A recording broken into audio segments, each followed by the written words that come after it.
Selamat pagi Dunsana Klanah Minang dimanapun barado. Baka Dunsana hariko mudah-mudahan selalu sehat dan tetap semangat. Kembali lagi bersama saya Putri Febrina Marlini, hadir kembali di Berita Padang. Sejumlah informasi telah kami siapkan untuk Anda. Berikut kami sampaikan 3 berita utama hari ini. Jembatan gantung rusak dan berlubang, membahayakan keselamatan pengendara sepeda motor.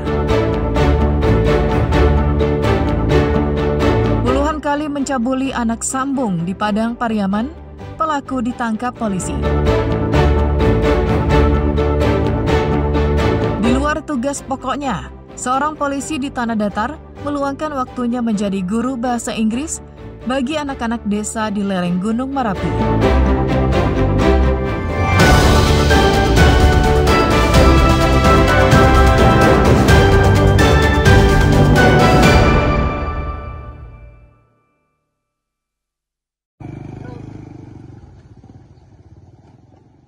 Jembatan gantung yang terletak di Jorong Kampung Alai, Nagari Ganggomudia Pasaman, rusak parah. Jembatan dengan panjang 30 meter yang membelah Batang Masang ini, keadaannya memprihatinkan. Lantai jembatan yang dibangun 20 tahun lalu itu sudah banyak tempelannya. Tempat pegangan tangan juga banyak yang lepas dari posisinya. Bantalan jembatan juga telah diganti dengan kayu. Ada sekitar 400 keluarga yang tinggal di Jorong Kampung Alai yang biasa menggunakan jembatan ini. Jembatan ini telah memakan korban sejumlah warga yang terjatuh di atas jembatan ketika melintas dengan sepeda motor. Mereka mengalami luka lecet. Beberapa anak sekolah dan guru juga pernah jatuh ke lantai jembatan ini dan mengalami luka lecet. Karena jembatannya rusak, Pak. Sebagian udah patah, apa yang di bawahnya itu rempahnya. Bantalannya? Bantalannya, takut nanti jatuh kan. Iya, Pak. Jadi banyak yang berlubang di ujung sana, Bu? Banyak, Pak. Banyak sekali. Udah ada anak yang terpleset, tapi nak sampai jatuh ke sungai, Pak. Seandainya pihak yang apalah bagian pemerintah adalah bantuannya, perhatiannya. Mau ke pasar, Pak, belanja untuk kebutuhan dapur. Dari sini, kampung-kampung. Akibat kerusakan jembatan ini, petani susah membawa hasil bumi ke jalan raya, seperti buah-buahan dan jagung. Untuk menghindari kecelakaan, petani harus memutar melewati jalan alternatif yang cukup jauh, sekitar 5 km. Jika melewati jembatan, upah per karung Rp5.000. Sekarang menjadi Rp20.000 per karung yang harus dikeluarkan petani.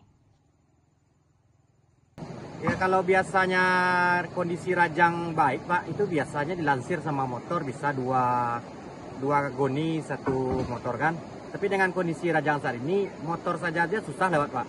Jadi akses sekarang ini kalau mengeluarkan hasil tani itu jalan satu-satunya ya memutar ke arah Roda Baru, Pak, ke Jorong Bidua.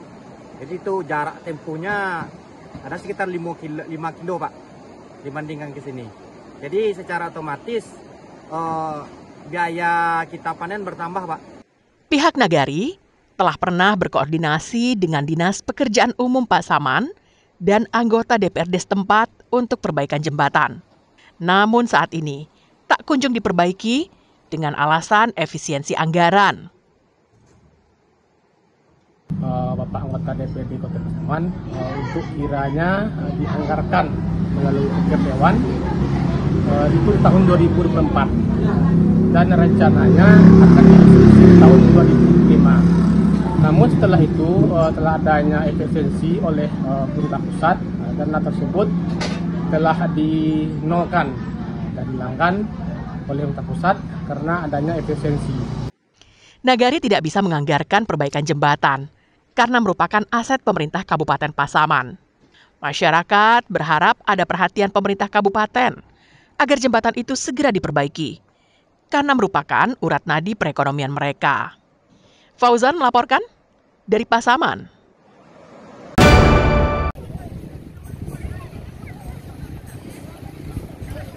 Beginilah kondisi pantai di Kampung Karambia Ampe, Jorong Pondok, Nagari Sasak, Pasaman Barat, sejak dilanda abrasi pantai.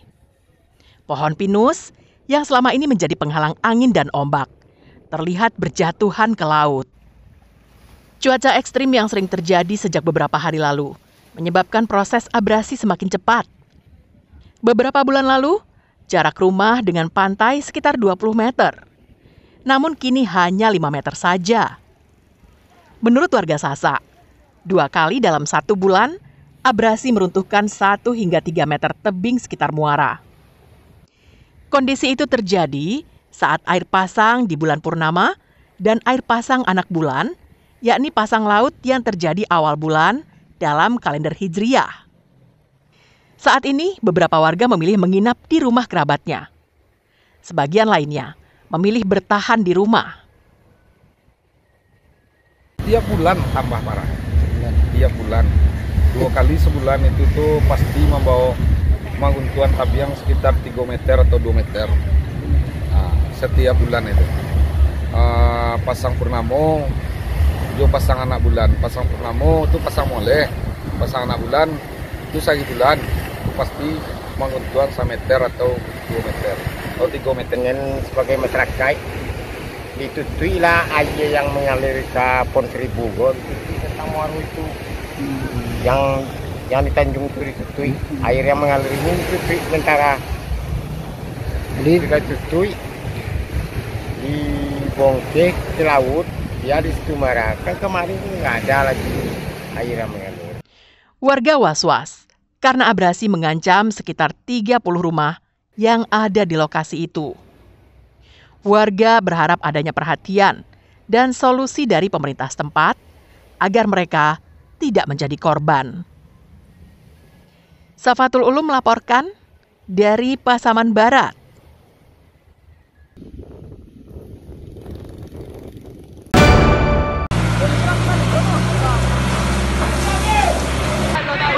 Senin dini hari, warga Pariaman dikejutkan dengan kebakaran yang terjadi di sebuah rumah di Kelurahan Kampung Jawa 1, pusat kota Pariaman. Api begitu cepat menghanguskan rumah beserta isinya. Sebuah sepeda motor juga tak luput dari amukan api.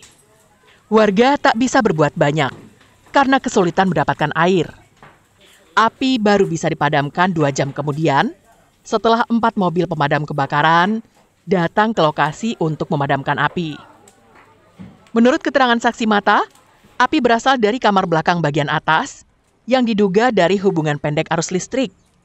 Indikasi ini juga diperkuat dengan temuan lapangan jika saat kebakaran, listrik masih menyala di lokasi itu. Api mulai dari kamar belakang, Pak, dari atas. Itu mungkin dari arus pendek listrik, Pak. Karena di sana terjadi percikan api, itu ada anak kos cewek di atas itu berteriak kebakaran, makanya orang yang di dalam ini keluar. Tapi api terlalu cepat menjalar, Pak, ya. Beruntung tidak ada korban jiwa dalam kebakaran ini. Akibat kebakaran, diperkirakan pemilik rumah mengalami kerugian mencapai ratusan juta rupiah. Eki Rafki melaporkan dari Pariaman.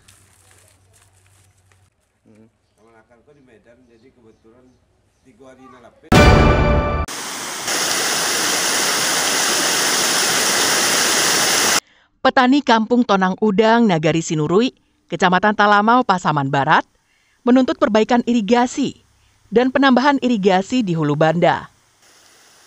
Pasalnya, di sebagian Hulu Banda masih belum ada irigasi. Selain itu, irigasi mengalami kerusakan.